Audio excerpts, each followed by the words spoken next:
ongoing discussions, Adam Silver said, and if you were listening in on Silver's 75-minute virtual meeting with reporters on Monday, those words could have been the answer to several questions. On anthem demonstrations, something the NBA permitted in the bubble but is less inclined to do so now.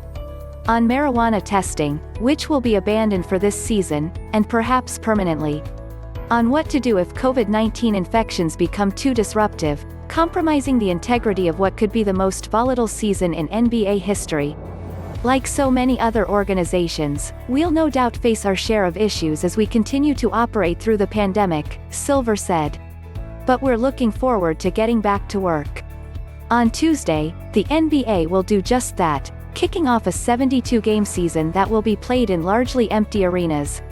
The NBA had a choice when its finals wrapped in mid-October: push the start into 2021, with the hopes that better testing or a vaccine would allow fans, and the 40% of league revenue they account for, back into buildings. Or the league could press forward with the longest possible schedule, maximizing television revenue while keeping its fingers crossed that the latest medical breakthroughs would bring a return to normalcy before the end of the season.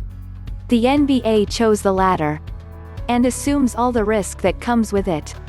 COVID-19 continues to spread quickly across the U.S., with more than 18 million confirmed cases and a death count that has zoomed past 300,000. Hospitalizations are at a record high. The pandemic has shut down parts of the country, and with Christmas around the corner, the next few winter months figure to get significantly worse. The NBA will return amid all of it, crisscrossing the country, albeit at a reduced rate than in years past, staying in hotels, riding buses, relying on a 134-page safety manual to keep players healthy, all while playing a close-contact sport that could turn one infection into 5 or 10, quickly. Were there viable alternatives? Silver made it clear that a return to a campus environment for an entire season was untenable, and he's right. While bubbling up is the safest way to protect the integrity of games, asking hundreds of players and coaches to commit to 6 months of isolation just wasn't realistic. And while the NBA's in-market return was a business decision, Silver noted that tens of thousands of people rely on our league and its related businesses for their livelihoods.